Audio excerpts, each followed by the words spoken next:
Hayo tu tunaweza tukaanza sasa, ndio? Basi tunaweza tukaomba. Tuombe. Baba yetu mtakatifu, Baba yetu wa mbinguni, tuna kila sababu ya kukushukuru na kukutukuza kwa wema wako kwetu.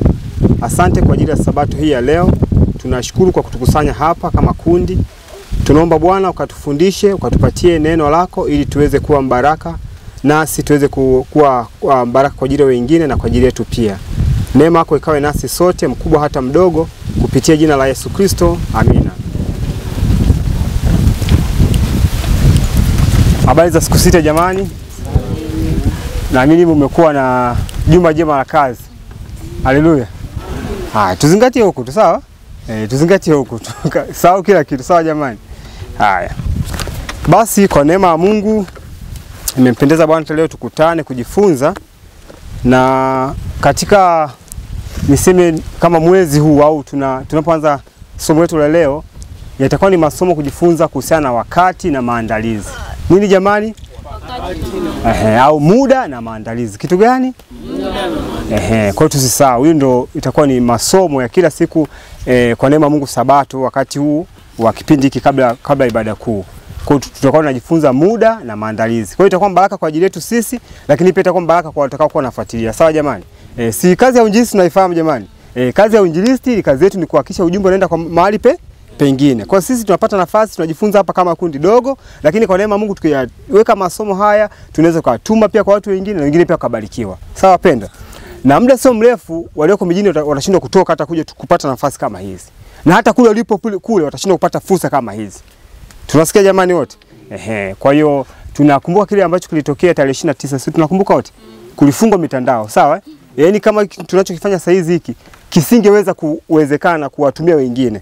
Tunaelewa jamani wote? Sasa wakati tuna fursa ya kufanya kitu ni heri tufanye kitu sasa. Muda sio mrefu kamera itakuwa ina kazi yoyote, lakini tunawaambia ujumbe utakuwa kwa unamaliza kazi. Ujumbe nini jamani? Wa vitabu. Tunaambia ujumbe wa vitabu ndio ujumbe utakaofunga kazi. Kwa hiyo tuna wajibu wa kufanya katika kazi ya uchapishaji wa vitabu, lakini pia kununua na kuvitawanya. Maandiko yanasema tunapaswa kukitawanya sana kitabu gani jamani? Kama nini amesema nabii? Kama majani. Sasa je, sisi tumeshakutapanya hiki kitabu kama majani? Tunaona haya majani haya. Ukichuma majani ukasambaze hata mti mmoja tu. Kuna mtu ambaye anaweza kanunua vitabu vya kutosha hata mti mmoja. Lakini mbingu zinahitaji tuweze kufanya hivyo sasa. Tunasikia jamani wote? Lakini kwa muda huu tunaweza tukatumia na hiyo njia ya mitandao. Siku watu wamesha kuingia kwenye simu zao kukuta kuna masomo yanatuma mitandaoni. Na kuna wengine wamebatizwa kupitia masomo mitandaoni. Wengine wamemjua Kristo kupitia masomo wapi jamani? Ya mitandaoni. Kwa hiyo tukipata fursa ni heri tufanye sasa. Hata kanisa lina hiyo program ya radio pamoja na nini? Na TV. Kwa lengo la kutoa nini? Masomo. Hata shetani na yeye huwa ana kazi kama hiyo. Tunaelewa wote jamani? Lakini sisi watu wa Mungu tufanye kwa uzuri, tutumie kutoa masomo yatakayokuwa baraka kwa watu wengine. Kwa utambulisho huo natamani tuanze kujifunza kuhusiana na muda. Katika muda tutajifunza mambo mengi, lakini hatutaishia kujifunza muda tu. Tutajifunza muda pamoja na maandalizi. Nini jamani tumesema? Muda pamoja na nini? Na maandalizi. Na huu muda ambao tunaenda kujifunza hapa sio muda wa kwenda kula chakula. Ila ni muda wa kula chakula gani wapenda? Cha kiroho. Darasa liko vizuri. Kwa hiyo tunapojifunza kama tunajua leo tunapaswa kila Sabato kukutana saa ngapi hapa? Saa ngapi kila Sabato kukutana saa ngapi? Asubuhi. Asubuhi ni muda sana, lakini mmejibu vizuri. Asubuhi. Asubuhi ya saa ngapi? Saa 2. Kwa hiyo hapo umesema muda maalum. Tunasikia Kwa hiyo kwenye muda huyu ni mtoto wa nani? Mzazi wake yuko wapi? Au rafiki? Ni Yusufu kumbe, nilikuwa sijamwangalia. Haya, mwite nenda kaka na baba. Kaka na naye asikilize, sawa nenda kakae pale vizuri. Tumesema mtu mmoja amesema kila siku tunapaswa kukutana, kila Sabato tunapaswa kukutana muda gani? Asubuhi. Lakini kuna mwingine akaenda mbele zaidi akasema tunapaswa kukutana saa ngapi? Saa 2. Kwa hiyo asubuhi ni muda, saa 2 pia ni muda. Tunasikia? Kwa sababu asubuhi ina masaa mengi, si ndio jamani? Asubuhi inaanzia saa ngapi? Saa 12. Kuna asubuhi na nini kitu gani kingine? Alfajiri. Tuache tuanzungumzie maana hapa hatuwezi kukutana alfajiri. Si ndio jamani? Tutakutana muda gani? Asubuhi. Asubuhi inaanza saa ngapi? Je, tunakuja hapa saa 12? Tena asubuhi nyingine saa ngapi? Saa 1 watu wengi nyumbani wanapata nini? chakula hadi saa 2, si ndio? Asubuhi inaishia saa ngapi? Saa 5 dakika ngapi? 59. Hapo tunasema asubuhi imefanyaje? Imekoma. Kwa mtu akisema tu tutakutana asubuhi, unaambia asubuhi ya saa ngapi? Tunasikia wote jamani? Hasa hapo kuna muda na muda maalum. Tunaelewana jamani wote? Asubuhi ni muda, lakini saa 2 ni muda maalum. Tena mtu akiongezea saa 2:30, maana saa 2 pia ina dakika nyingi. Saa 2 dakika ngapi? Unaweza kusema tukutane saa 2, mtu akafika saa 2 dakika 59. Si ni saa 2 amefika? Lakini hujamwambia aje saa 2 kamili, aje saa 2:30, saa 2 dakika 40. Tunaelewa jamani? Haya. Sasa tunapojifunza muda, tunajifunza muda katika dunia yetu. Tunasikia wote jamani, muda katika nini? Dunia yetu. Tangia dhambi ingie duniani. Maana kabla ya dhambi hakukuwa na kuhesabu muda. Jamaa tumeelewana mpaka hapo. Kabla ya dhambi hajaingia wapi? Duniani. Hakukuwa na kuhesabu nini? Wakati. Adamu asingekaa akasema leo mpita mwaka wa kwanza. Na katika maandiko hamna mahali popote ambapo unapoweza kusoma kwamba Adamu kabla ya dhambi aliishi miaka hii na hii na hii. Unaweza kupata hapo? Hamna mahali kama hapo. Sawa pendwa? Kwa hiyo tunapojifunza muda, tunajifunza muda baada ya dhambi kwenye hii dunia. Labda niulize swali moja.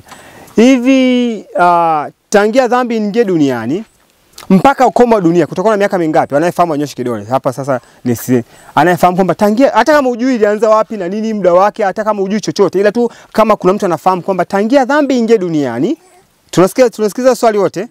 Tangia dhambi ingie wapi? Duniani hadi pale kutakapokuwa na ukomo hii dunia kutakuwa na muda gani? Na naomba niseme kitu kimoja. Katika masomo haya kutakuwa pia na maswali. Sawa? Uwe huru kuuliza swali lolote katika Biblia na leo nini? Ya unabii. Hapa si wajoli mpo jamani? Si wabeloya hapa wanachunguza maandiko. Tutajibiana wenyewe kwa wenyewe, sawa? Sio kila swali lazima nijibu mimi. Mnaweza mkauliza swali mimi nikasema, mimi ndugu yangu sijui.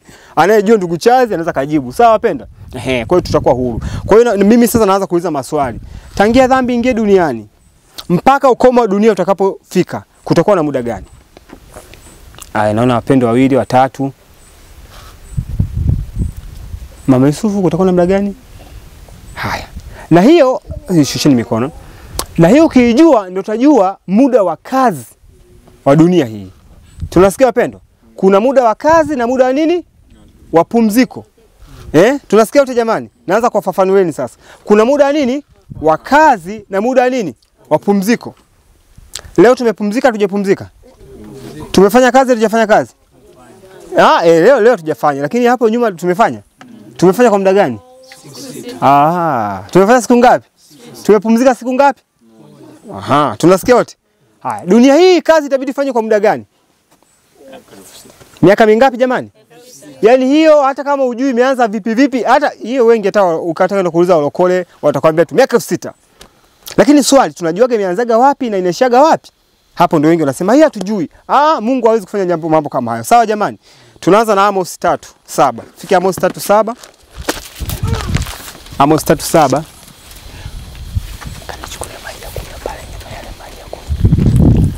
Amos 3:7. Mtu aliyefika anayetaka kusoma anaweza kusoma. Hiyo mic hiyo hapo jamani, ukisomea kwenye hiyo mic unaweza ukasikika vizuri. Sawa jamani? Hiyo mic kama mtu amefika anaweza kusoma. Na tu ukisoma uonekane. Sawa jamani? Itasikika tu sauti ila wajui nani amesoma. Asante. Barikiwe. Amos aliyefika anaweza kusoma. Ampatie ndugu, unaweza kusogea tu kidogo akaisoma hapo. Tusikize fungu jamani.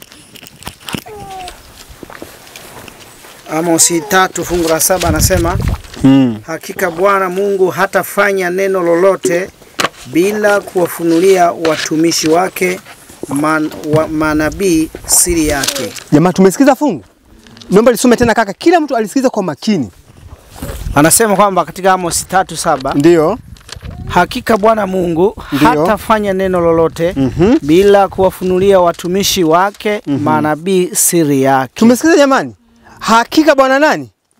Bwana Mungu si tunamjua? Hatafanya neno lolote. Tumesikiza fungu Anasema bila kufanyaje wapendwa? Bila kuwafunulia watumishi wake manabii siri yake. Kumbe Mungu hawezi kufanya neno lolote bila kuliweka wazi kwa watumishi wake manabii. Tunasikia wote jamani?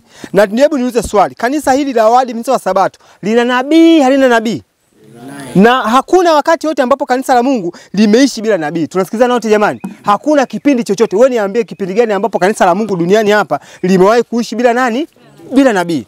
Hata Musa alikuwa ni nani wapendwa? Ni nabii. Na aliwaambia kwamba Musa, mimi leo hii naongoza, tunasikia wote. Lakini utafika wakati naweza nikalala. Akasema hivi vitabu vitakuwa nini wapendwa? Shuhuda. Tunasikizana wote. Kwa hiyo ni kweli nabii amelala ambaye anaitwa nani? Ellen G. White. Lakini vitabu vyake vimelala? Havijalala. Siku mtu anasoma kitabu akiwa peke yake anasema mimi natafuta kanisa la Wasabato, si ndio? Siku mtu anasoma hiki kitabu anasema kwanza leo mimi naacha uzinzi. Uongo kweli? Kuna mtu anasoma anasema kwanza leo mimi naacha kuvaa nguo fupi, si ndio jamani? Hiki kitabu hiki pekee. Kwa hiyo japokuwa ni kweli. Kwanza niulize swali. Aliandika Kumbukumbu la Torati ni nani? Yupo hai leo?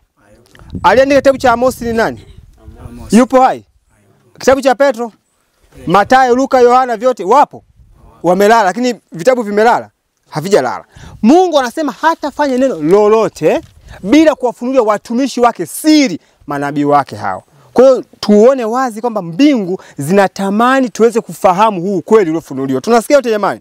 Lakini siri hizo ambazo mbingu zinaweka wazi ni zile zinazomhusu mwanadamu. Tunasikia wote? Kumbukumbu la Torati 28:28. Kumbukumbu la nini jamani? Haya. Nimesema 28:28. 29:29. Haya. 29:29. Nataka na nyinyi mfike. Kaka Biblia iko wapi? Sasa hapo unatakiwa ukae nayo hapo jirani. Ili wakifungua na unafungua unasoma. Mimi jamani sitaki mnisikilize. Sawa jamani? Sitaki mfanyaje? Nataka kila mtu asome yeye mwenyewe. Alione fungu mwenyewe kwamba kweli kaka alisoma Biblia kweli na kitabu alisoma na mimi niliona. Tunasikia wote? Biblia inasema heri afanyaje? Na hao kwa hiyo kama una nafasi ya kusoma heri unayefanyaje? Unasikia. Lakini Bwana akikupa heri mbili zote unatakiwa uzitumie zote. Ukipewa vingi utadaiwa nini? Vingi. Kwa heri asomae na hao wasikiayo maneno ya unabii huu na kuyashika. Si ndio jamani? Maana tusisikilize tunakuyashika leo andiko. Maana wakati huu nini wapendwa? Na niombeni kitu wapendwa, wakati umekwisha. Bibi, wakati umefanyaje? Umekwisha. Na hebu kwa Kiruga unasemaje wakati umekwisha? Likanza lya shiraga. Likanza lya shiraga. Likanza lya shiraga. Hiyo kaka na nyie kule mnasemaje muda umekwisha? Enkaga siri. Enkanga siri. Enkaga siri. Hiyo. Lugha gani nyingine? Kaka wapi unasemaje kule? Dada. Tamu ya hasira. Huko wanasema muda ujomwike. Sawa jamani? Kwa hiyo muda umefanyaje wapendwa? Umekwisha. Hakuna muda kucheza na dhambi. Tunasikia wote jamani? Nao sema muda umekwisha ni muda wa kazi duniani. Tunasikia wote jamani? Muda wa kazi wapi? Ni kama tunavyoingojaga Sabato. Hivi tunavyongoja Sabato, kaka jana tulikuja nyumbani. Kaka jana alikuja nyumbani. Amefika mimi nikiwa bado naendelea na maandalizi nikamwambia ndugu, bwana hapa nataka nifuate maji trip nyingine ya ngapi? Ya mwisho. Kaka kaniambia na mimi ngoja niondoke niwahi wapi? Nyumbani. Hamna muda kuongea maana Sabato inafanyaje? Inakaribia. Kwa hiyo tuliagana na kakaangu vile. Sawa?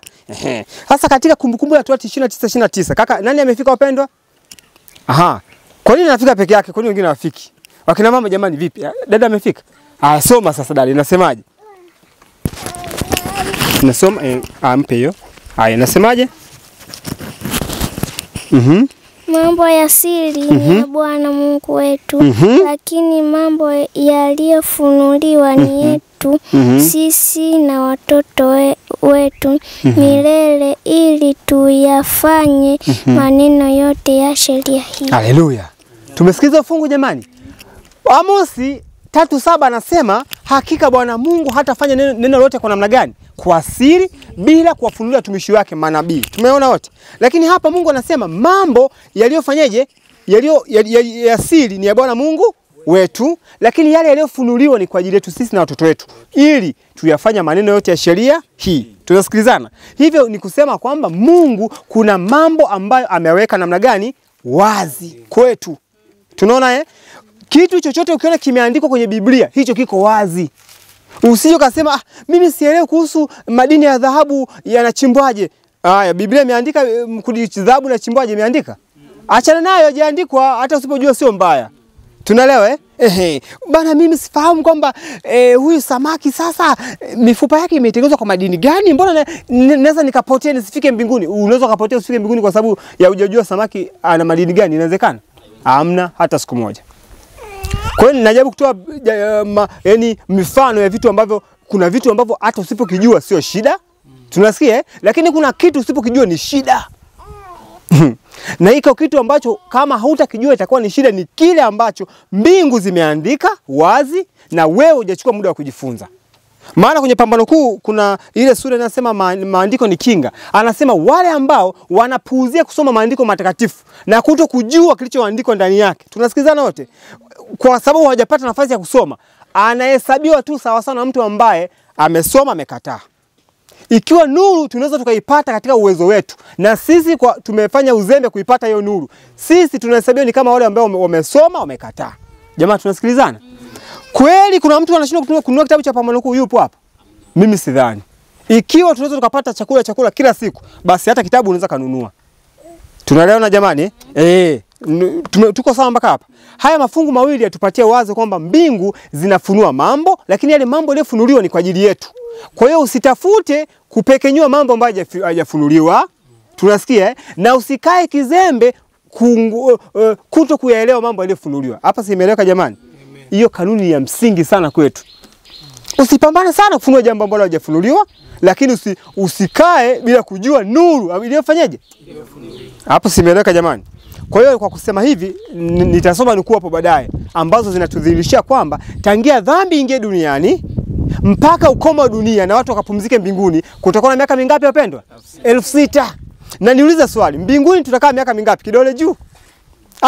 Kila mtu anajua. Ndugu, miaka mingapi? Uelewi? Ndio mimi tunataka tumwambie ndugu, mbinguni tutaenda kukaa miaka mingapi? Lazima tujue. Kaka Paulo, 1000. Tunaipata kitabu gani hicho? Ufunuo. Sura 20 ngapi? Ya 20:21. Si ndio jamani? Zinatufunulia kwamba mbinguni tutakaa miaka mingapi wapendwa? 1000. Kwa nini nasema mbinguni tutakaa miaka 1000? Kwa sababu gani? Duniani tumekaa miaka mingapi? 6000. Juma miaka mingapi? Unapata picha gani hapo? Sabato. Tunasikia wote jamani? Fanya kazi siku ngapi? 6. Pumzika siku 1. Dunia itafanya kazi miaka 6000. Kupumzika miaka 1000. Mbingu zinasema hivyo kwamba dunia itaachwa ipumzike kwa muda wa miaka 1000. Na baada ya miaka 1000 maandiko yanasemaje? Mji utafanyaje? Utashuka. Na mji ukiwa unashuka dunia hii wakati waovu wamelala juu ya uso wa nchi, wanyama, miti, kila aina ya uozo vitasagwa na kwa uwezo wa Mungu anavyojua yeye, na moto utakapoteketeza kila kitu, dunia hii itakuwa yenye rutuba hatari. Hivi mahali ambapo nitoe mfano hivi wakifa hata watu wawili. Tunasikizana jamani? Wakakaa mahali wakaoza miaka hata miwili. Alafu ikapita mashine ikasaga mahali pale. Ukapanda mwindi. Utakuwaje mwindi huo? Mwindi utakuwaje huo? Mnaogopa kusema. Basi acha na mtu. Wafe toto hapa tembo, unamjua tembo? Tembo mkubwa afe na ng'ombe wafe hata 10 hapo, wakae miaka tu 20. Paoze, afu mtu aje apalime, apande maharage, itakuwaje? Mbolea kubwa. Sawa jamani? Sasa niambia wakazi wote toka pote duniani na wanyama na miti na kila aina masamadi yote haya yakiozea itakuwaje? Tujitahidi tusio kusema mbolea. Na maandiko yanasema watu watakuwa samadi. Si ndio nasema hivyo? Waovu watakuwa ni samadi tutakanyaga. Lakini tujitahidi usio wewe samadi ukapandwa mti katika mchi mpya. Maana maandiko yanasema mji utashuka. Ukishashuka mji tutaishi katika dunia ikiwa imeshatengenezwa upya, hakuna milima ya ajabu. Tunasikia hamna jua kali, watakatifu. Nabii anasema aliwaona watakatifu wakaenda wakiwa wanapanda. Tunasikia jamani, wakiwa na lima na kujenga. Wewe usio yule ambaye atakayelimwa. Na ujitahidi rafiki yako asio miongoni mwa yule atakayemlima. Kwa hiyo wajibu tunao wa kufanya mkubwa, si ndio wapendwa? Haya. Kwa kielezo hicho tunaendelea sasa. Sawa jamani? Tufike kitabu cha Warumi sura ya 13 mstari wa 11. Warumi 13 mstari wa 11. Tunajifunza kuhusiana na muda. Sawa jamani? Kwa hiyo hapa nimetoa utambulisho mfupi ili kichwani mwetu liwe wazo kwamba kumbe Mungu aliposema pumzika, fanya kazi siku 6 pumzika, kumbe alikuwa anataka aweke picha pana ya kutuelezea mpango wa ukombozi. Haleluya jamani. Na mpango wa ukombozi hatuwezi tukauelewa tusipojifunza na muda wake. Hata duniani kukiwa na mipango ya kufanyika, hakuna mpango wowote unaofanyika bila muda. Uongo kweli? Angalia wale wanaojengaga nani mabarabara. Wangapi wameshapita sehemu ambapo wanajenga mabarabara na majengo kuna vibao na viweka, wangapi wameshakonaga?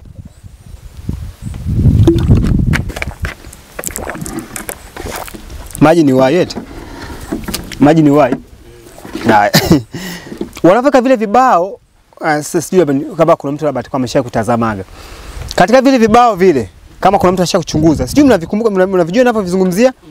Kimoja kinaweka tunguzo moja hivi, sawa? Alafu pale vinaweka vibao mbalimbali.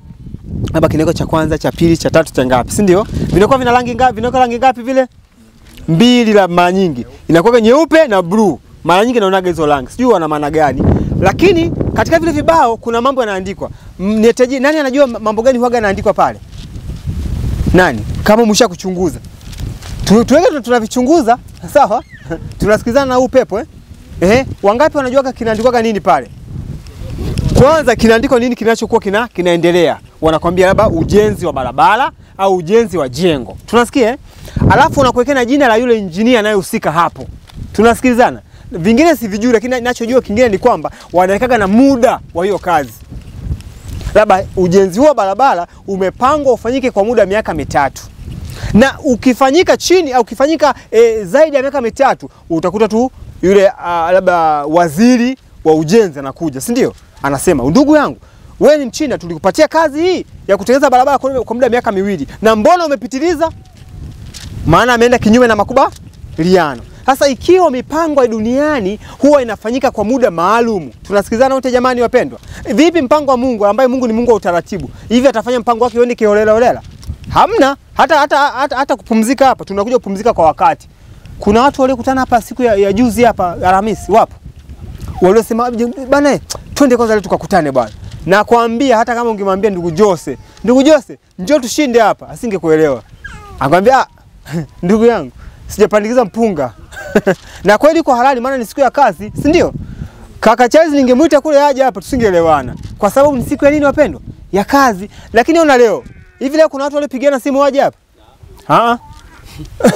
Mimi simu nilipata kwa kaka Paulo ni kwamba niko njiani nakuja, na mimi nikamwambia mimi nafanyaje? Nakuja. Kaka ananiambia bwana, unitafuta asubuhi, si ndio? Yaani simu zinazopigwa ni zile ambazo za watu kutaka kuja kukutana hapa. Tunasikizana mpaka hapo wote wapendwa. Haya. Warumi 13:11, naomba nisome tufuatilie.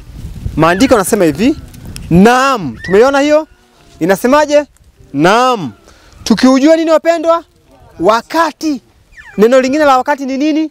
Muda. Tukijua wakati kwamba saa ya kuamka katika nini wapendwa? Usingizi imekwisha kufanyaje? Kuadia. Sikilizeni, kwa maana sasa wokovu wetu u karibu nasi kuliko tulipoanza kufanyaje? Kuamini. Kwa hiyo kama tumeamini miaka 2 iliyopita, wokovu uko karibu zaidi. Kwa kadiri ambavyo muda unazidi kusonga mbele, wokovu uko kama wokovu umesimama hivi. Sawa jamani?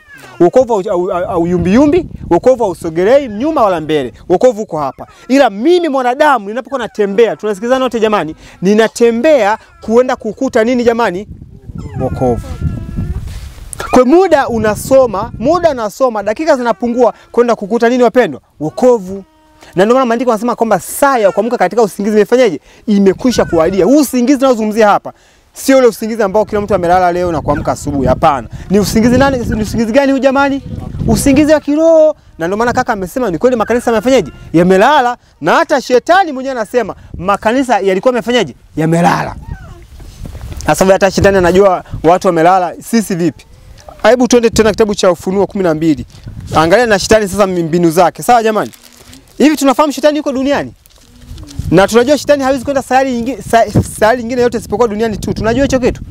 Labda niseme kwa faida nyingine. Jamani ndugu zangu wapendwa. Huko tunatazama nini? Tunatazama mnyama gani? Tumtazame kila mtu amtazame. Tumeshamaliza kuangalia, tuendelee. Sasa jamani, naomba niwaambieni kitu kimoja. Vita katika dunia yetu tunayozungumzia ambao imetufanya mpaka sasa tuko hapa. Sawa jamani? Unajua tuko hapa kwa sababu ya dhambi, yani dhambi imefanya tuko mpaka saizi hapa. Tunasikia wote? Ni kwa sababu ya ule mchezo ambao ulianza mbinguni. Tunasikizana? Alianzisha vita ni nani? Wakati alikuwa anaitwa nani? Lucifer. Alikuwa ni malaika namna gani? Malaika afunikaye, simeandikwa hivyo? Malaika wa nuru kabisa alikuwa anafunika, yani Lucifer alikuwa anafunika kabisa katika mlima wa Mungu. Maandiko yanasema hivyo. Sasa huyu baada ya kufanya mambo yake kule, alipokuwa ametupwa, tunasikizana wote jamani, aliruhusiwa kwenda katika malimwengu mengine kuyajaribu. Tunasikizana wote jamani? Na tunajua Mungu ameumba malimwengu mengine. Na tunaambiwa kwamba sisi wanadamu tuliko duniani tunashuhudiwa. Tunasikizana wote jamani? Na malaika watakatifu wanatushuhudia. Watakatifu walioko mbinguni wanafanyaje? Wanashuhudia. Baba anashuhudia, mwana wake anashuhudia, lakini pia tunashuhudiwa na malimwengu mengine ambayo hajaanguka dhambini. Dunia hii ni kama kitabu. Ni kama nini wapendwa? Kitabu kinasomwa na malimwengu mengine wanaangalia. Sasa wanaangalia Ayubu yuko wapi? Anafanya nini Ayubu? Tunasikizana jamani? Amekaa hapa anatazama tu ng'ombe, baada ya kumtazama mhubiri wanaona. Huyu mwingine hapa baada ya kusoma Biblia na chati wanaona. Sawa? Wanashangaa. Mbona hao wanashindwa kuthamini vitu vya msingi ambavyo vimefunuliwa kwao? Wanaona huyu ujumbe anapewa na ukataa, wanaona na kitu ambacho kiko wazi. Unadhani wao hawajui muda wa dunia ni muda gani? Unadhani hawajui? Wanajua. Unadhani hawajui shindano lililopo kwenye dunia? Unadhani hawajui? Wanafahamu. Wanajua namna gani tunavyozingirwa na malaika waovu, wanajua. Lakini wanatushangaa sisi tuliozingirwa na malaika waovu. Alafu tuko zetu busy na dunia inavyo. Dunia kienda na sisi hivyo. Dunia hivi na sisi hivi. Ile maandiko nasema msifuatishe nini jamani? Dunia. Msipende dunia. Maana mkipenda dunia kumpenda Baba kumo ndani yake. Tunasikizana jamani wote? Sasa nataka niseme kitu kimoja. Shetani baada ya kujaribu sehemu zingine zote aliposhindwa, sasa sayari ya mwisho ndio dunia. Na dunia hii ndio sayari ya mwisho Mungu kuiumba. Tunafahamu hicho kitu? Na mwanadamu alipoumbwa, Mungu anasema mwanadamu ndio taji ya uumbaji wake. Yaani fikiria hicho kitu, jinsi mwanadamu wa thamani kwa Mungu. Yaani mwanadamu ndio mwisho kuumbwa. Si ni kweli jamani? Mungu akaumba vitu vyote. Wa mwisho ni nani? Ni mwanadamu. Yaani kwa maana nyingine aliandaa kila kitu kwa ajili ya nani wapendwa? Kwa ajili ya mwanadamu huyo ni wewe na nani? Na mimi. Sasa shetani aliposhindwa akaja duniani. Alipokuja hapa akajua sasa hapa lazima nijipange kisawa sawa. Wewe fikiria, umeshindwa sehemu ya kwanza, sehemu ya pili, sehemu ya tatu. Sijui malimwengu yako mangapi, mimi sijui malimwengu yako mangapi. Sijasoma kwenye maandiko yako mangapi. Kuna mtu amesha kusoma hicho kitu? Yasiyohesabika. Jamani wapendwa, nawaambieni kweli jamani, tunasinzia tuamke. Tukipotea itakuwa ni hasara kubwa sana. Tunasikizana wote? Mbingu zinataka kwenda kutupatia mshangao wa ajabu. Hata kutupeleka kwenye hayo malimwengu mengine. Ndio utakosa mbinguni kwa sababu ya fahari ya dunia kweli? Hivi hapa duniani tunapambana na nini hapa? Ni kitu gani kinachoweza kutufunga duniani? Si yani kuwa hata maskini wa mwisho kabisa ili ukae tajiri wa hali ya juu kabisa. Tunasikizana jamani wote? Watakao kuolewa watakuwa ni matajiri hakuna mfano. Sasa alipokuja akajipanga kisawa sawa, akajua hapa ndio nacheza mchezo wa mwisho sasa. Akamwangusha nani wapendwa? Mwanadamu. Biblia inaandika kuhusiana na shetani, lakini maandiko yanasema wazi kwamba baraza la mbinguni, nitasoma inukuu, lilikaa na kumpa muda shetani ili kusudi aeneze sera zake. Hebu naomba nisome hiyo nukuu haraka. Nukuu inapatikana kitabu hiki. Kinaitwaje wapendwa hiki kitabu? Yaani nilitamani sana kila msabato angekuwa na hiki kitabu. Kinaitwaje jamani? Tumaini la vizazi vyote. Na hiki ni kitabu pekee ambacho kimeandika maisha ya Mwokozi hapa duniani. Ukisoma hiki kitabu ni sawa umesoma kitabu cha Mathayo, umesoma kitabu cha Marko, Luka na kitu gani tena kingine? Na Yohana. Hiki kitabu ni kizuri ajabu hiki. Kinaelezea maisha ya Mwokozi. Sasa katika ile sura inasema imekwisha. Tunasikizana wote jamani? Sura inasema imefanyaje? Yesu alisema imekwisha wapi? Mwaka gani? Hiyo lazima tuijue. Sawa jamani? Yaani kujifunza muda ni muhimu mno ajabu. Kalvari. Sasa katika ukurasa wa 700 nasoma kwa Kiingereza. Ngoja nisome hapa. Ukurasa wa Kiingereza ni 759 ila mimi nitasoma nukuu ya Kiswahili. Inazungumza wazi kuhusiana na adui jinsi alivyopewa nini jamani? Muda. Nimesema 700 ngapi? Naomba nisome ambapo inazungumzia Kalvari imekwisha samani. Sura 79 imekwisha, nasoma ukurasa 759. Naomba nisome kipengele kidogo sana, sawa? Anasema hivi, kusudi la Mungu lilikuwa ni kuweka mambo katika msingi wa usalama wa milele. Tunasikizana wote jamani? Yaani hilo ndio lengo la nani? Yaani kila kitu kiwekwa katika msingi wa usalama wa nini? Hapa baada ya kuingia dhambi wapi wapendwa? Mbinguni. Mungu akaona hapa lazima niweke kila kitu kikae namna gani? Sawa. Haya. Na katika baraza la mbinguni, baraza la wapi? Kumbe mbinguni kuna baraza. Duniani kuna baraza. Linaitwa baraza la nini? Jamani. Duniani kuna kanisa? Jamani, duniani kuna kanisa? Na kuna baraza la nini? Na mbinguni kuna nini tena? Maana tunaambiwa kuna ulikuwa unasema kanisa la chini na kanisa la wapi? Na kunapaswa kuwa na muunganiko kati ya kanisa la duniani na kanisa la wapi? Tunasikia jamani. Sasa baraza la kule juu na lenyewe, hivi mkuu wa baraza kule ni nani? Ni Baba mwenyewe. Sawa jamani. Na malaika wao baadhi wanaruhusiwa kuingia, hatujui, si ndio? Lakini tunaambia kwamba hapa katika baraza hili maandiko yanasema hivi, katika baraza la mbinguni iliamuliwa kwamba lazima, tunasikizana wote jamani. Haya maneno yote ya msingi kweli. Lazima shetani apewe muda wa kuendeleza kanuni zilizounda msingi wa serikali yake. Tunasikizana wote jamani. Kumbe shetani alipewa muda, si ameshaasi? Si ameshasema Mungu ni mkatili? Amesema serikali ya Mungu ni ya ubaguzi? Sawa. Tumpe nini huyu jamani? Tumpe muda ili sera zake ziweze kufahamika. Hata duniani sinakuwa hivyo. Hata mgombea akisema mimi simpendi fulani, simpendi rais fulani, msio mbaya. Na yeye mpateni muda aeleze sera zake. Mkinichagua mimi, ndapateni mabomba yanatoa maziwa. Mnajua huyu ni nini huyu? Muongo huyu. Wewe mabomba kutoa maziwa utaweza? Haitawezekana. Mkinipatia mimi na ndugu zangu, kila mwananchi ndamjengea nyumba ya kuishi. Wewe muongo mkweli? Hapo ile mwingine akasema, mimi kunichagua mtapambana. Maisha yatakuwa magumu kama kawaida, lakini nitakuwa na support kidogo. Mnasema bora huyu anaweza kawa ni nini? Kunaweza kawa na ukweli, maana hajawahi kutokea rais ambaye anasema kitu kama alichosema aliyepita. Tunasikizana jamani. Sasa basi shetani naye alipewa muda, na naomba nishetu hapo kwa kusema hivi na maanisha kwamba shetani alipata kitu gani? Muda. Chini hapa inasema kwamba shetani aliongoza watu kwenda wapi? Kutenda dhambi. Na mpango wa ukombozi ukaanza kufanya nini? Kazi. Kwa mpango wa ukombozi ili ufanye kazi, unafanya kazi kwa muda maalum. Hapa anaposema tunapaswa kuamka katika usingizi, uamko huo tunapaswa kuamka ni uamko wa namna gani jamani? Wa kiroho. Na ukombozi umefanyaje wapendwa? Umekaribia. Mpaka hapa inaeleweka hiyo? Sasa katika ile fungu naenda kusoma sasa la Ufunuo 12:12 linatuambia kwamba kwa hiyo shangilieni enyi mbingu. Tunasikilizana jamani. Baada ya shetani kutupwa kutoka wapi jamani? Mbinguni. Shangilieni enyi mbingu, nanyi mkao humo. Humo wapi? Humo wapi? Mbinguni. Duniani unaweza kushangilia huko? Huko hawezi kushangilia tu kizembeze. Huko ni vita, mapambano. Si ndio jamani? Haya, naona kuna watu wanaanza kulegeza macho, usingizi, uchovu. Ukiona unasinzia inuka. Tunasikizana jamani? Vuta hewa. Hii hewa hii sasa tuliona hapa. Inatusaidia tusisinzie. Ukiona unasinzia fanya vuta hewa, jaza tumboni, toa. Vuta hewa, jaza tumboni, toa. Hii hewa hii ina umeme. Ina nini jamani? Nabii anasema hewa na nini? Ina umeme. Huu umeme unakusaidia unapata nguvu. Tunasikilizana jamani? Kuna muda umekula chakula kijasagika vizuri, vuta hewa inasaga chakula. Haleluya jamani. Ndio kanisa la Sabato limepewa ujumbe wa afya. Sasa sisi afya tunaweka pembeni, hatutaki kusikiliza masomo ya afya. Matatizo shetani ametuloga. Ona anachofanya shetani.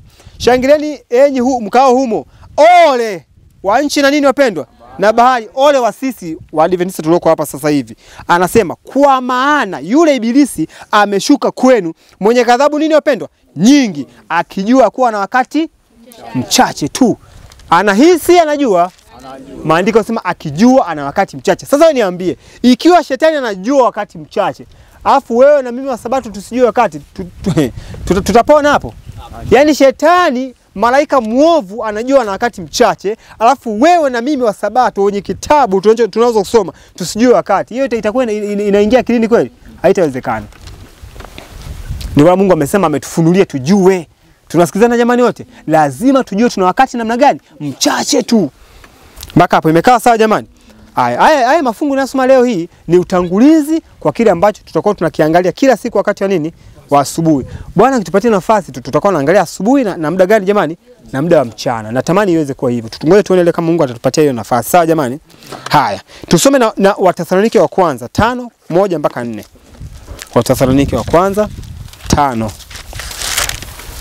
Nisije nikapitiza muda jamani. Bado Haya. Tunaishia saa ngapi vile?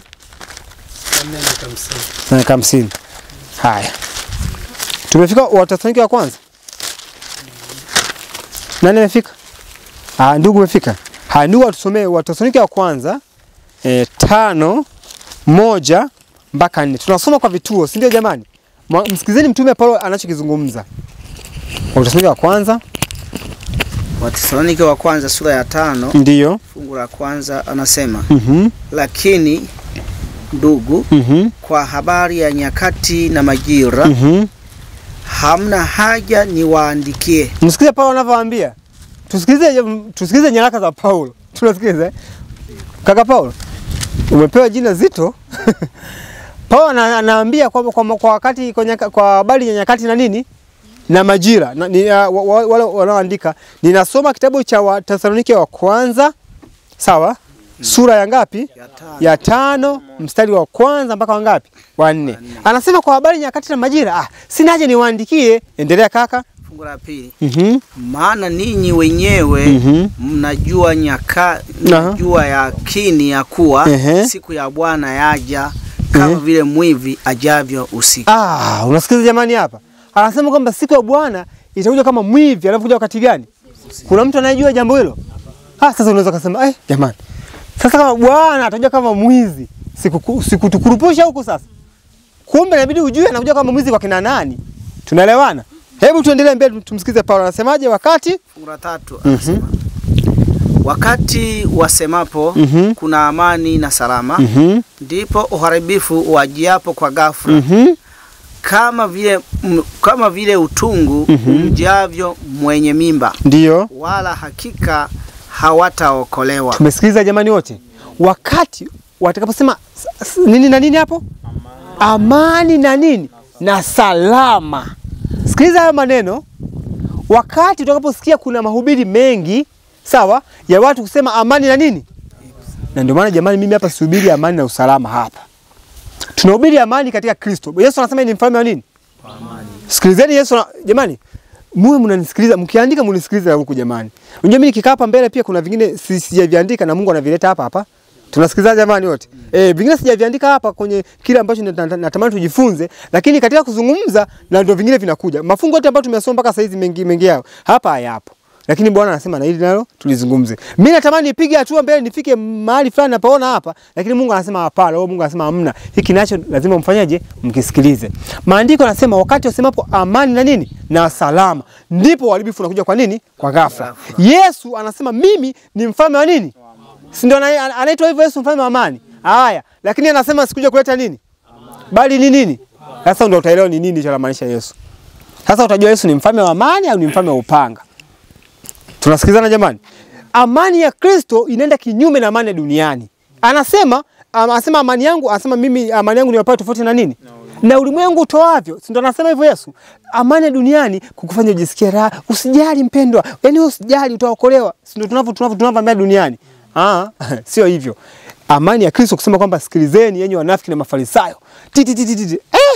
Una ujumbe unakata huku unakata kila mara unakata ujumbe wa Yesu.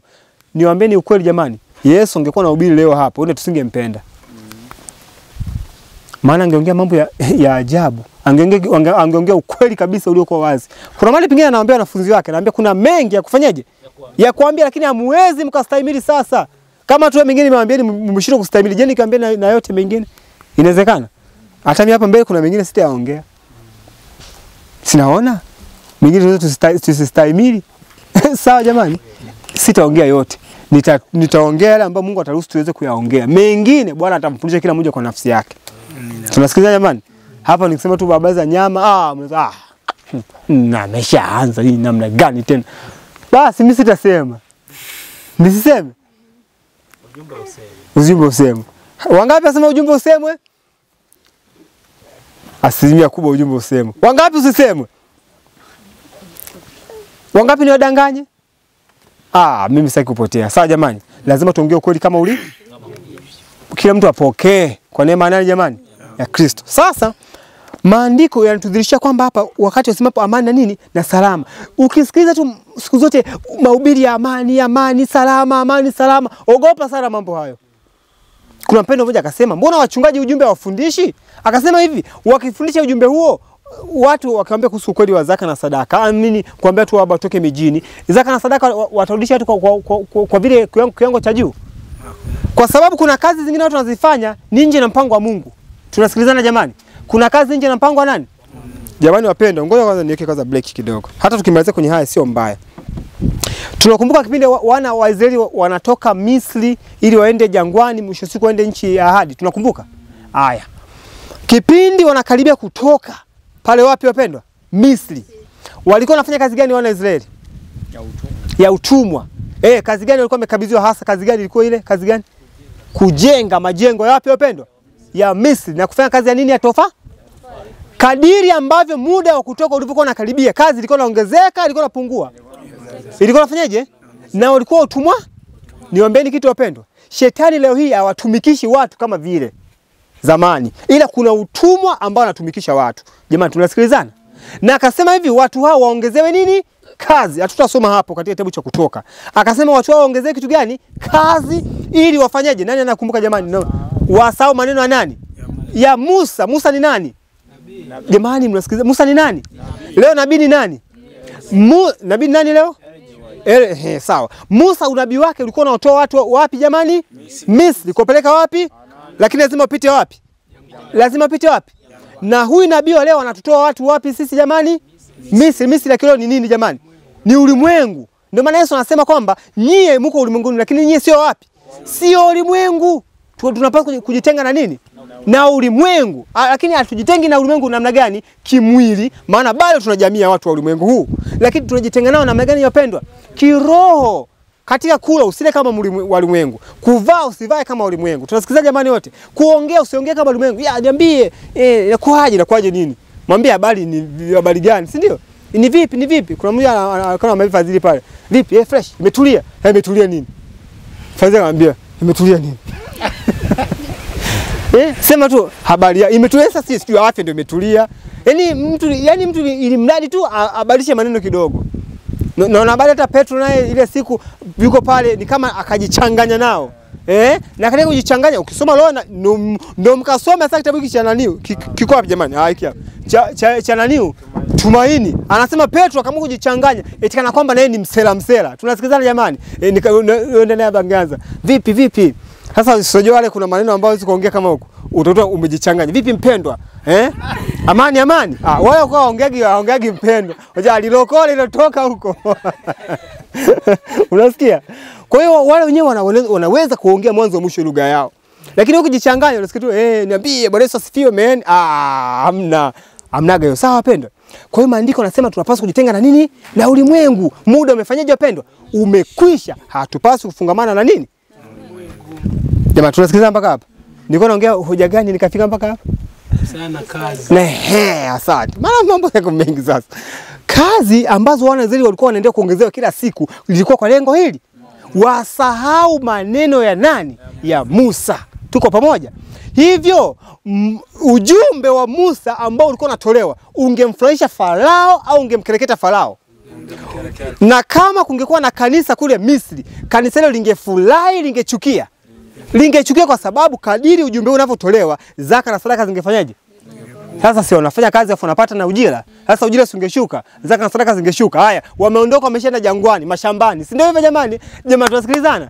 Watatoa tena huku. Watakuwa busy, watakuwa wanapata kipato kidogo cha kuakidhi wao wenyewe. Lakini ukikaa pale ukitoa kwa kuwasaidia wachungaji, mwisho siku mchungaji sawa atanenepa, ndio atakula kuku atafaidi. Lakini wewe mwisho siku utafanyaje? Utapotea. Jamani tunasikilizana. Haya ndio mambo ambayo nilikuwa sitaki niyazungumze, kisa inabidi nizungumze tu. Unajua mimi kila mara nikipata nafasi ya kuongea naogopa. Sawa pendwa? Msizani mimi na fly, ndio mwingine anambia kama ndugu yenu kata kama ni kwepe hivi, ni kwepe. Vingine ukiongea ni kama unaleta shida tu. Unabali hata Yesu kilichomuona ni ujumbe wake. Niambie kitu. Yesu ameishi miaka mingapi? Jumla miaka yake yote miaka mingapi? Ango niulize swali. Yesu ameweza kuhubiri kila miaka mingapi? Mwaka 27 kila miaka mingapi? 30. Tuko pamoja mpaka hapo. Jamani hii na muichukue. Yesu ameweza kuhubiri kila miaka mingapi? 30. Ile mwaka ulikuwa wa ngapi? Wa 27. Mpaka hapo inaeleweka. Yesu alihubiri miaka mingapi? 3.5. Wewe angalia. Miaka 30 yote ameisha hajauawa. Alipoanza kuhubiri tu ndipo akakaribia kifo. 3.5 tu. Yaani ni kama tu asilimia, ni kama ndo fungu la 10 la maisha yake ndo alihubiri. Si ni kweli? Fungu la 10 la maisha yake ndo alihubiri. Hilo ndo pekee likamuondoa duniani. Kwa kukaa kimya ni salama, si ndio? Lakini maandiko yanasema sio hivyo. Kadiri tukavyoongea ndio tunasababisha shida. Musa alikuwa anasababisha shida kwenye maisha yake yeye mwenyewe na kwa wana wa Israeli. Sasa ngoja niwaambie kitu kimoja. Musa alikuwa anahubiri ule ujumbe ulikuwa unawaondoa wana wa Israeli kwenye kazi. Ema tunasikilizana? Kama walikuwa wameajiriwa pale ulikuwa unawakata. Kama walikuwa wanasoma shule wangeondoka shuleni. Tunasikilizana jamani? Yaani ulikuwa unawaondoa kabisa pale Misri. Waondoke waende wapi jamani? Kanaani. Lakini kabla Kanaani wapi? Jangwani, wakapate kazi maalum za kuwasaidia kuweza kuishi wapi?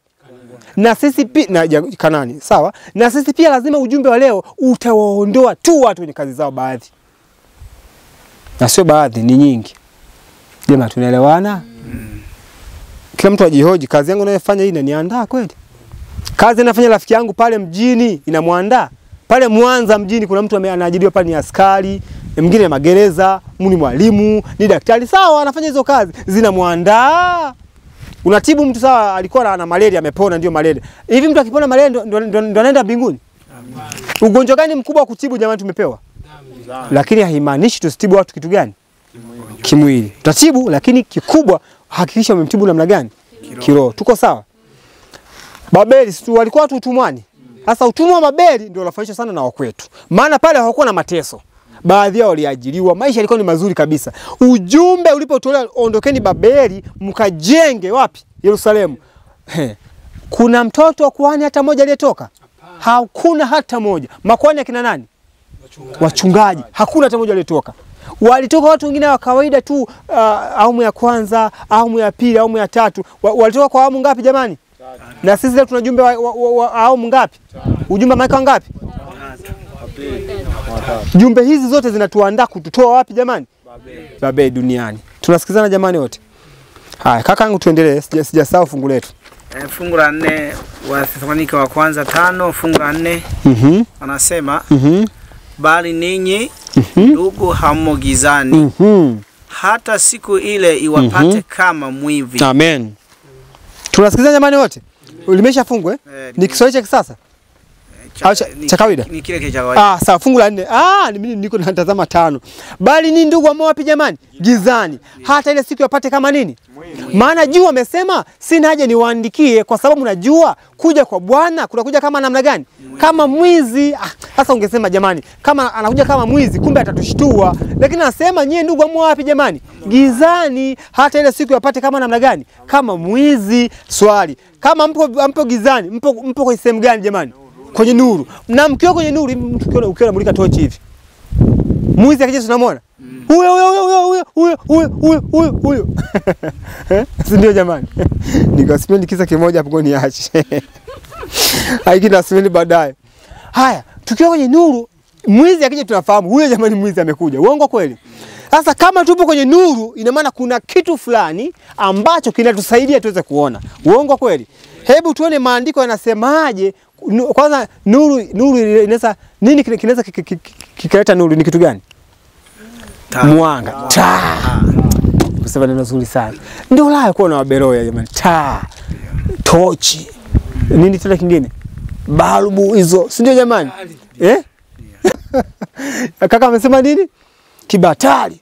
Hizo zinatusaidia tuweze kuona. Si ndio jamani? Sasa hebu tuone taa ni nini? Kitabu cha Petro wa pili. Sawa jamani? Waraka wa pili mtume nani?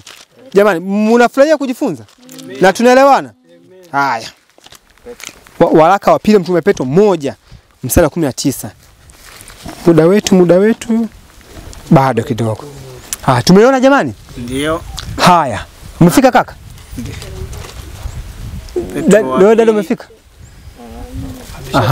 Amefika Mjoli. Karibu Mjoli tusomee. Petro wa pili 1:19. Kumbuka tunaposoma fungu hili, sitaki nimwache mtu. Tunaposoma fungu hili tukumbuke kwamba hapa kwenye Wathesalonike hatujaondoka. Amesema kwamba bali nyinyi ndugu hamo wapi? Hamo gizani. Hata ile siku yapate kama nini? Naomba nimalizie kwanza kwenye Wathesalonike afu turudi hapo. Hapo kaka tulia hapo. Sawa? Weka break hapo. Amesema hivi, mstari wa 5 sasa huko unajua anasemaje? Anasema hivi, kwa kuwa ninyi nyote mmekuwa wana wa nuru. Wana namna gani? Wa nuru na wana wa mchana. Sisi si wa usiku wala wa giza. Tunasikilizana? Basi tusilale usingizi kama wengine bali tukeshe na kuwa na kiasi. Tunasikilizana? Mungu amesema sisi siku ile haitatupata kama mwizi kwa sababu sisi tuna nuru. Tunasikilizana? Au nuru, neno lingine la nuru ni nini? Ni taa. Sasa hebu mjoli tusomee taa ni nini hapo. Katika Petro wa pili, ndio 1:19 anasema, nasi tuna lile neno la unabii lililo imara zaidi, sawa, ambalo mkiliangalia kama taa ing'aayo mahali penye giza, mwafanya vyema mpaka utakapopambazuka na nyota ya asubuhi kuzuka mioyoni mwenu. Amen. Jamani, si kila mmoja angesema amina hapo. Wewe tunapenda neno la unabii lilo imara kama tafu wa msimi, amina. Maandiko yanasema neno la unabii ni kitu gani jamani? Ni taa. Kumbe tukisoma unabii wapendwa, unabii ni unatusaidia kujua ni kitu gani jamani? Nuru, yani unabii ni taa inatusaidia, unatutoa gizani. Safi sana. Unatoa wapi jamani? Gizani na kutupeleka kwenye nini? Nuru. Na tukipata nuru hiyo, maandiko yanasema siku ile haitatupata kama nini? Kama mwizi. Lakini kuna watu watakaopatwa na siku ile kama mwizi. Hao watu ni wale watakaopuuzia neno la nini jamani? La unabii. Na kwa neema Mungu tutajifunza unabii. Unabii ni nini jamani? Unabii ni mambo yaliyotabiriwa ambayo bado hayajafanyaje? Hayatimia. Yakitimia yanaitwa nini? Historia. Ndio maana tunasema hiyo bado imeshakuwa historia. Tunaelewa jamani wote? Wana wa Israeli kipindi wako utumwani wapi jamani? Babeli. Waliambiwa utakaa miaka mingapi? Miaka 70. Je, miaka 70 ilipotimia walijua wote? Ni nani ambaye alitambua kwamba miaka 70 imefikia ukomo? Ni nani? Danieli. Na Danieli ni nani wapendwa? Ni nabii aliyekuwa anajifunza masuala ya muda. Na alisoma wapi alisoma wapi? Safi. Alisoma wapi? Yeremia. Kwa hiyo Danieli kipindi anaishi alisoma kitabu cha nini? Cha Yeremia. Yaani na Danieli hakujua kama nabii. Yeye alijua kama mimi nilipo leo, sawa? Ngoja nipitie nione kwanza. Nipitie. Niwaambieni kitu jamani. Kama kungekuwa na miaka 20 50 mbele ya kuishi, huenda hamna. Sawa jamani? Hamna. Ndio niwaambieni vitu kama hivyo sasa. Hakuna miaka 20 mbele ya kuishi. Wewe kama unataka kufanya biashara miaka 50 mbele, hakuna hasara hiyo. Haleluya. Amen. Mnafurahia? Wangapi wanafurahia kutoka duniani kwenda mbinguni wangapi? Tunafanya masami mapela yangu wale sitavuna na maana. Wewe unataka kuvuna mapela, tukavuna mapela nchi mpya. Haleluya jamani. Nchi mpya unapanda tu hapo unageuka vihie mshote. Unashangilia. Nimepanda maharage na mahindi pale, mvua haijanyesha tangu nipande. Mke wangu ananiambia, sio vimeota. Mimi sijui kama vimeota au sijaviota. Mimi nimemaliza kazi yangu na ngojea mvua. Tunaanza kwa sasa itakuaje? Vitakufa. Najiuliza sio nikapande tena. Nchi mpya hamna mambo hayo. Unapanda unyevu bwana, na sio hata unyevu sio ni hamna, ila mvua hamna. Umande ete kama Adamu. Unainuka tu hicho. Wewe kufio bana, haleluya. Wewe ni utukufu. Sawa beno, nikushangilia tu. Leo unaenda kulima mpunga kaka Fadhili. Tunaambia tibonde mpaka liingie maji ndio ulime, sio kisipoingia maji unaambia lima saizi. Ukichelewa sio kiwai. Unaanza kuhangaika na misimu. Adamu hakuishi katika misimu. Tunasikiliza jamani wote. Msimu wa Adamu ulikuwa ni huu.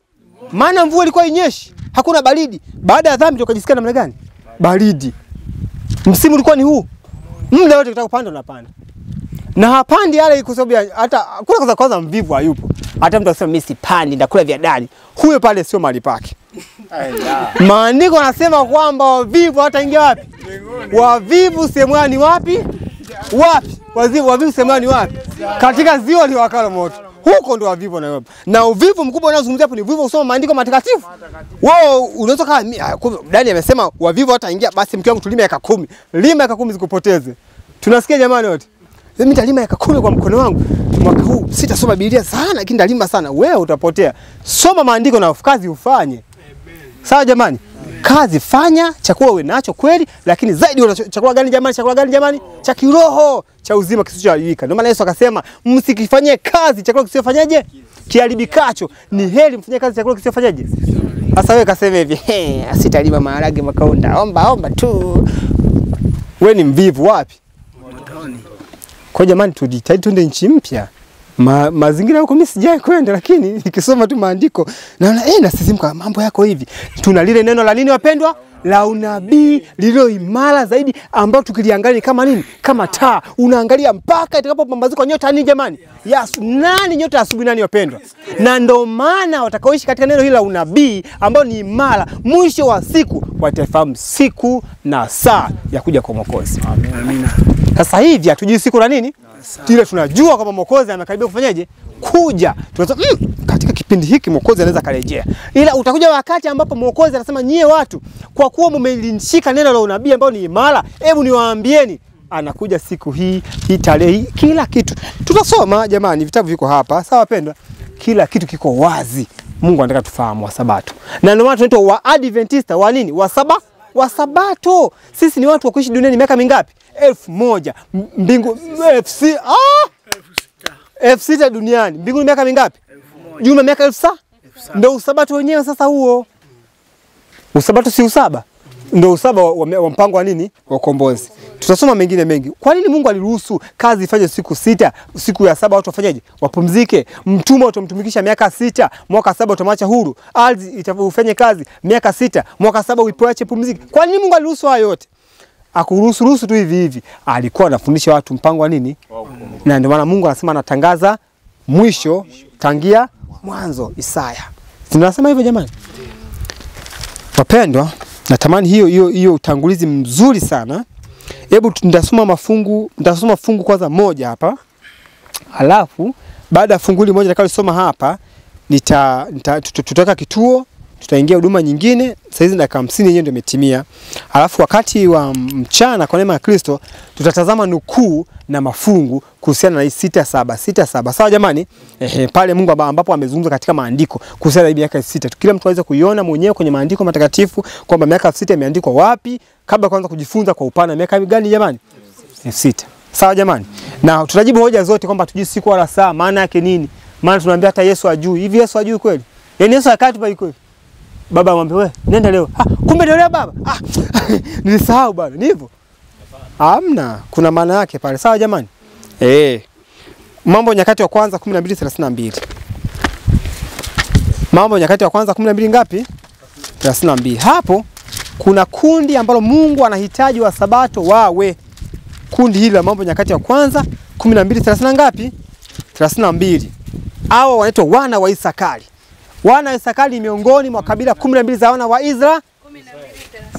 12:32. Mambo Nyakati, wewe andika tu moja Nyakati 12:30 ngapi? Ni rahisi kukumbuka 12:30 ngapi? Haya. Kaka umefika? Karibu tubariki, karibu.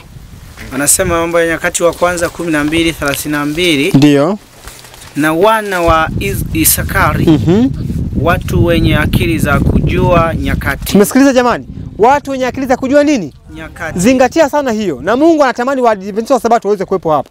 Sabato ile iliyopita tulijifunza kisa cha nani jamani? Wanawali. Mnakumbuka Tukasema akili ambazo Mungu mara nyingi Mungu akizungumza akili, hebu niulize kwanza. Akisema akili amesha akili, neno lingine? Hekima. Tena? Ndio kuta kuandikaga huko sasa. Busara. Sawa jamani? Kwa wana Isakari watu wenye akili za kujua nini jamani? Nyakati. Alafu anasemaje? Kuyajua ya wapasayo Israeli ya wayatende. Inatosha hapo. Inatosha mpaka hapo.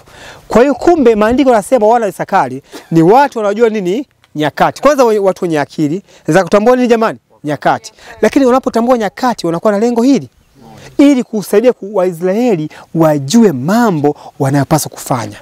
Haya. Hiyo ikishakuwa akilini mwetu tutatambua kwamba na sisi pia Mungu ametuita kama wana wa nini?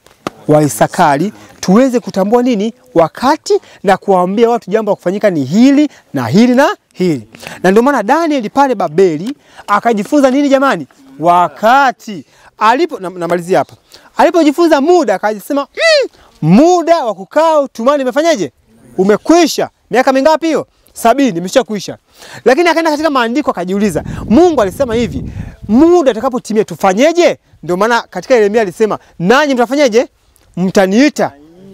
Nami tunasikiza jamani. Hiyo watu leo tunaisomaga fungu hilo, lakini hatujuage muktadha wake ulikuwa nini. Muktadha wake ulikuwa kwamba itakapoisha miaka 70 ile ya kukaa utumwani, tunasikizana jamani wote, wamuite Mungu na Mungu atafanyaje? Ataitika, atawakomboa. Danieli ndio alijua hicho kitu, akaanza kumlilia Mungu, akafunga, akaomba, Mungu akaanza kumfunulia siri. Na alipojiweka katika viatu hivyo, alisema Mungu utusamee, utuhurumie, maana tumekutenda dhambi. Hakusema wametenda dhambi hawa. Tunasikizana jamani wote? Tufahamu hiyo tabia ya Danieli. Hata leo usio kujeka mazingira hapa wachungaji hao hawafundishi mambo haya. Watapigwa kweli. Yaani hawa. Na sisi wenyewe tujiweke miongoni. Kwanza kwani wewe unafundisha wapi? Wachungaji hawafundishi sawa, wewe? Tunasikiliza jamani wote. Wachungaji hao bana hao mambo yao ni sawa, wewe? Ukweli lazima useme, lakini na wewe pia lazima ujitathmini. Tunasikilizana jamani wote. Kwa Danieli akajiweka katika viatu akamlilia Mungu na Mungu akaanza kufunua mambo. Ndio akamfunulia mambo hadi yanayetuhusu sisi.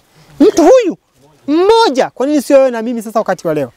Yaani yule mtu mmoja kwa nini asiwe wewe, asiwe na nani tena? Na mimi leo hii. Unasema watafunuliaga wazungu bwana. Wewe huko Mungu atafunua huko kwani huku tulipo sisi wazungu hamna. Wazungu na wakiacha kujifunza itakuwaje? Vipi kama Mungu amekuita kwa ajili ya Tanzania? Kwa ajili ya mkoa wako, unajuaje? Kwa ajili ya familia yako, nyumbani, ukoo wako. Tunasikizana jamani wote.